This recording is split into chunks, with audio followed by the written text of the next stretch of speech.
मैंने भारत देश की सरकार के स्वास्थ्य मंत्री को एक पत्र लिखा था, ये जानने के लिए कि हमारे देश के लोगों की स्वास्थ्य की स्थिति क्या है। हमारे देश की सरकार हर 10-10 साल में एक जनसंख्या की गणना कराती है, जिसको सेंसस कहते हैं हमारे देश में।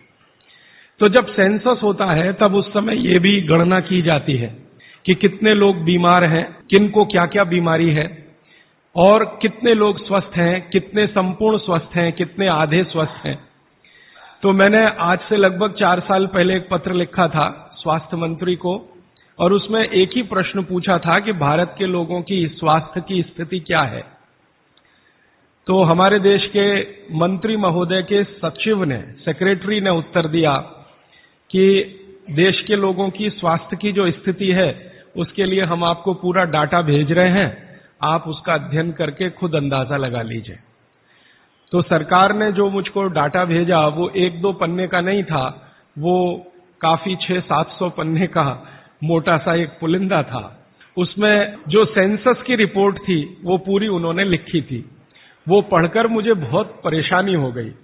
परेशानी क्या हो गई कि उसमें उन्होंने बताया कि लगभग 112 करोड़ लोग इस देश में रहते हैं और 112 करोड़ लोगों में स्वस्थ लोगों की संख्या गिनती की 25 से 30 करोड़ है। बस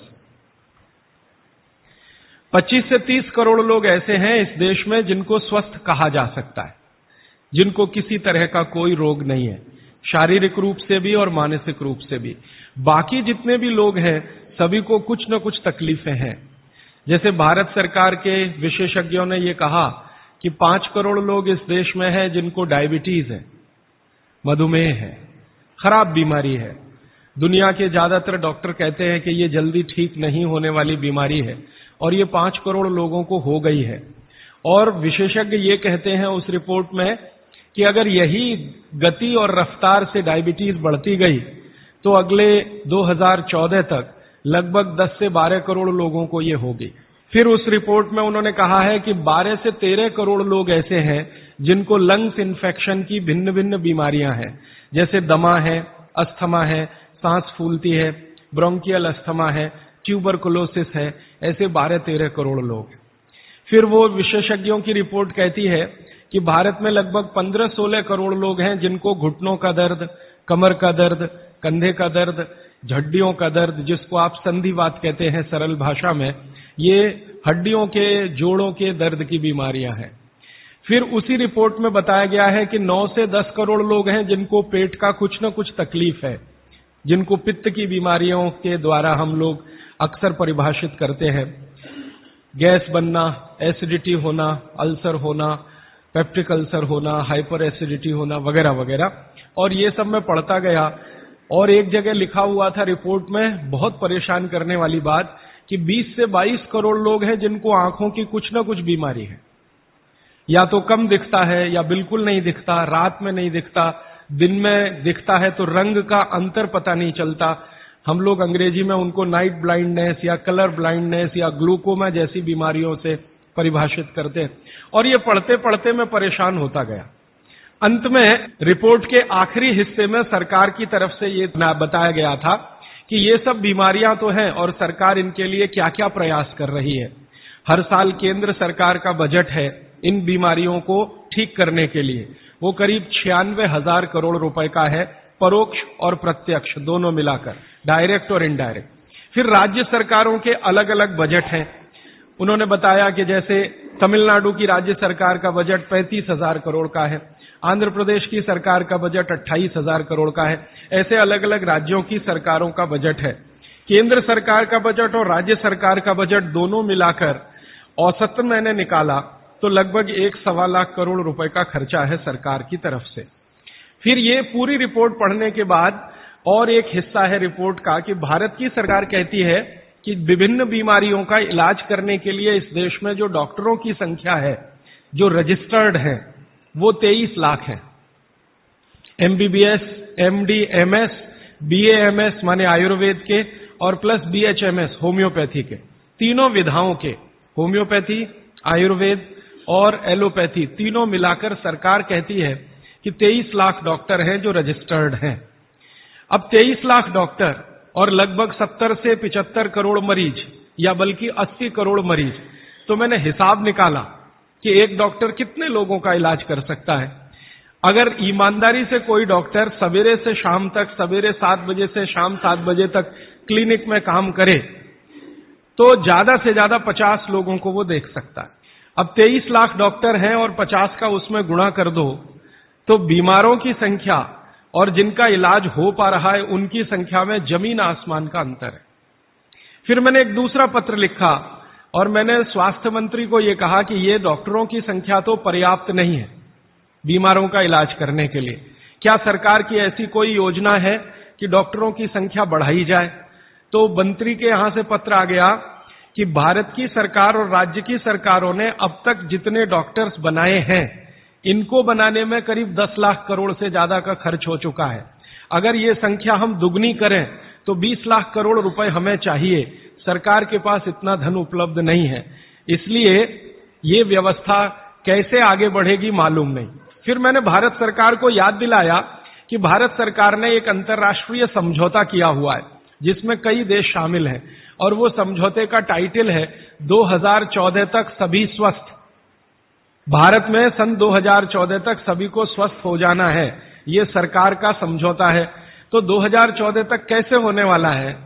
मुझे नहीं लगता कि कोई होने की संभावना है, और सरकार स्वीकार करती है कि जिस गति से सरकार काम कर रही है, अगर सभी हिंदुस्तानियों को स्वास्थ्य दिया जाए, चिकित्सा दी जाए, तो कम से कम 350 साल लगेंगे। ये कैलकुलेशन मैंने कैसे निकाला? हर साल जितने डॉक्टर इस देश में पढ़कर निकल रहे हैं, एलोपैथी, होम्योपैथी और आयुर्वेद के, और उसमें देश का जो ग्रोथ रेट है 10%, वो जोड़कर हर साल उनकी संख्या बढ़ती जाए, तो 350 साल में सभी को चिकित्सा और स्वास्थ्य मिल जाएगा। अब पता नहीं 350 साल में कितने जीवित बचेंगे और कितने यहां से चले जाएंगे।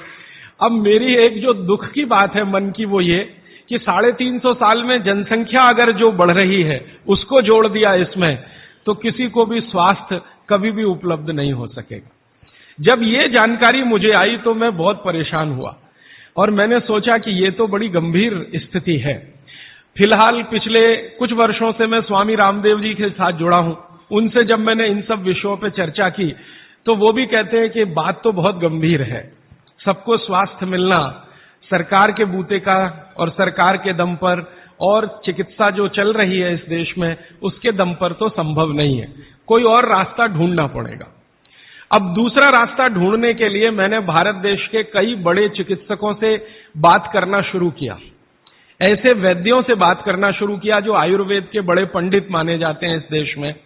विशेष रूप से एक वैद्य हैं हार्डीकर, पूना में रहते हैं और उनका भारत में बहुत बड़ा ऊंचा स्थान है। आजकल हिंदुस्तान के आयुर्वेद चिकित्सा के जो विशेषज्ञ हैं वो उनको आधुनिक चरक कहते हैं, इतनी ऊंची स्थिति है उनकी।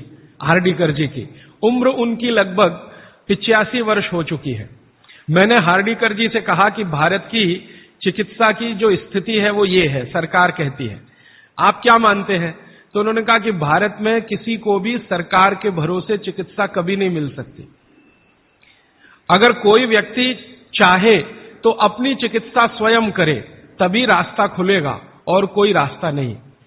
हार्डीकर जी ने एक दिन मुझे कहा कि तुम जानते हो 200 साल पहले हिंदुस्तान में लोग बीमार नहीं थे इतने। तो मैंने कहा आप कैसे कहते हैं? उन्होंने कहा स्टेटिस्टिक्स देख लो, आंकड़े देख लो। तो 200 साल पहले के भारत के लोगों के चिकित्सा और स्वास्थ्य के आंकड़े मैंने इकट्ठे किए जो अंग्रेजों की सरकार के द्वारा तैयार किए गए थे, क्योंकि उस समय भारत में अंग्रेजों की सरकार चलती थी। तो मुझे हैरानी हुई कि आज जितने बीमार हैं और उस समय जितने बीमार थे, आज जितनी जनसंख्या है और 200 साल पहले जितनी जनसंख्या है, वो सब बातों को ध्यान में रखते हुए मैं अगर आपको सरल भाषा में कहूं कि अगर आज 100% लोग बीमार हैं तो 200 साल पहले मुश्किल से 8 या 10% लोग ही बीमार थे। अब वो 8 से 10% लोगों की चिकित्सा के लिए अंग्रेजों ने एलोपैथी व्यवस्था यहां शुरू की थी, जो शायद पर्याप्त रही होगी क्योंकि बीमारों की संख्या बहुत कम थी। आज बीमारों की संख्या हमारी कुल संख्या की 70 से 80% हो गई है और ये चिकित्सा लगभग फेल हो गई है। पिछले 60 वर्षों में आजादी के बाद आप सब जानते हैं, सरकार भी मानती है इस बात को कि जितना विकास हुआ है एलोपैथी चिकित्सा का, जितने डॉक्टर बढ़े हैं, जितनी दवाएं बढ़ी हैं, जितने हॉस्पिटल्स बढ़े हैं, जितनी सुविधाएं बढ़ी हैं, उतनी बीमारियां कई गुना गति से बढ़ गई। अब न हॉस्पिटल पर्याप्त हैं, न डॉक्टर पर्याप्त हैं। आप अक्सर आए दिन अखबारों में समाचार पढ़ते होंगे, टीवी पर देखते होंगे कि लोगों को बिना इलाज के मर जाना पड़ता है, बिना दवा के मर जाना पड़ता है, हॉस्पिटल के बाहर बेचारे पड़े रहते हैं और डॉक्टर कहते हैं कि उनके ऊपर काम का इतना बोझा है कि वो सभी पेशेंट को अटेंड नहीं कर सकते। ये दोनों तरफ की बातें समझने के बाद मुझे वैद्य हार्डीकर जी की बात समझ में आई कि सब लोग अपनी चिकित्सा करने लगे तो रास्ता खुलता है सभी के स्वस्थ होने का। तो मैंने एक दिन हार्डीकर जी को पूछा कि क्या यह संभव है कि हर आदमी अपनी चिकित्सा खुद कर ले, तो डॉक्टर की क्या जरूरत है? तो उन्होंने कहा है कि डॉक्टर क्या करता है, डॉक्टर क्या करता है, आपसे कुछ बातें पूछेगा, आपको भूख लगती है कि नहीं, प्यास लगती है कि नहीं, नींद आती है कि नहीं, खाना अच्छा लग रहा है कि नहीं, वगैरह वगैरह, और ये सब आप उसको बताएंगे। ये सब बताने के बाद वो अपना कंक्लूजन आपको बताएगा कि आपको फलाना रोग हुआ है या आपको ऐसी तकलीफ हुई है। मतलब क्या है, डॉक्टर ने जो कुछ बताया आपके कहने पर, वो कोई भगवान तो नहीं है, ऐसा डॉक्टर तो कहीं नहीं है कि जो आप कुछ भी ना कहो और बता दे कि आपको ऐसा है। शायद 250-300 साल पहले रहे होंगे ऐसे कुछ चिकित्सक जो नाड़ी देखते ही बात करते थे कि आपने 10 दिन पहले ये खाया। हार्डीकर जी ने मुझे बताया कि ऐसे वैद्य रहे हैं इस देश में जो 1 मिनट आपकी नाड़ी पकड़ लें तो बता देंगे कि कल क्या खाया, 2 दिन पहले क्या खाया, 4 दिन पहले क्या खाया, 10 दिन पहले क्या खाया। अब ऐसे लोगों की कमी बहुत है इस देश में, संख्या भी कम है। तो हार्डीकर जी ने मुझे कहा कि आप जो बताते हैं डॉक्टर उस पर से अपना तय करता है, लेकिन उसमें भी वो पक्का नहीं होता। एलोपैथी चिकित्सा में तो सिद्धांत ही है trial and error, trial and error, trial and error, माने कोशिश करो और गलतियां करो, कोशिश करो और गलतियां करो, कोशिश करो, माने तीर चलाओ, लगे तो ठीक, नहीं तो तुक्का। ये बात हार्डीकर जी के मुंह से सुनी तो मुझे लगा कि वो आयुर्वेद चिकित्सक हैं, शायद इसलिए ऐसा बोलते होंगे। फिर मैंने ये बात कंफर्म करने के लिए एलोपैथी के कई बड़े डॉक्टरों से बात की, बहुत बड़े बड़े डॉक्टरों से बात की, दिल्ली में, मुंबई में। वो कहते हैं कि देखो बात तो सही है, लेकिन हम इसको जाहिर में नहीं कह सकते, माने आप जैसे लोगों के सामने नहीं कह सकते कि हम सब ट्रायल एंड एरर पे काम करते हैं, हम सब तीर चलाते हैं, लग जाए तो ठीक है, नहीं तो तुक्का है। माने आपका जो इलाज किया जाता है वो एक कुछ एजम्पशंस के आधार पर है, कंफर्म कुछ भी नहीं है उसमें।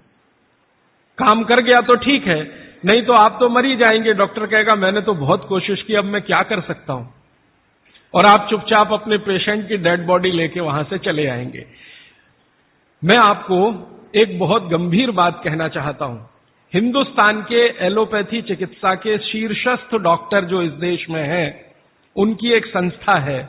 वो संस्था की एक कॉन्फ्रेंस में मैं चला गया था गलती से, एक डॉक्टर मुझे पकड़ के ले गया था, मेरा जाने का तो कोई अधिकार नहीं था, लेकिन डॉक्टर ले गया था। वो कहता था कि तुम सुनना बस बैठ के, हम बात क्या करते हैं, कुछ बोलना नहीं, कुछ कहना नहीं, रिएक्ट नहीं करना, बस सुनना, हम देखो क्या बातें करते हैं। तो उस कॉन्फ्रेंस में 3 दिन में बैठा रहा दिल्ली में। जो बातें होती हैं वो आपको सुना दी जाएं तो आप किसी भी एलोपैथी चिकित्सक के पास नहीं जाएंगे। वो बिल्कुल इस तरह से बातें करते हैं जैसे कोई कसाई बकरे को काटने से पहले बात करता है। ऐसी स्थिति इस देश में आ गई है। फिर 3 दिन सुनने के बाद मैं परेशान हो गया, तो मैंने वो डॉक्टर से कहा मैं जाना चाहता हूं। उसने कहा अब तुम समझ गए हम लोग क्या हैं। तो मैंने कहा ये आपने मुझे समझाया क्यों? तो उन्होंने कहा तुम एक काम कर सकते हो जो हम नहीं कर सकते, कि ये बातें दूसरों को समझा दो। ऐसी स्थिति है। उसमें जो सबसे गंभीर बात हुई थी वो मैं आपको एक वाक्य में कहना चाहता हूं। वो ये कहते थे, सभी डॉक्टर एक दूसरे से सहमत होते हुए, कि 250 वर्षों में एलोपैथी चिकित्सा ने एक ही काम किया है, दर्द से लड़ने का, बस, इसके अलावा कुछ नहीं।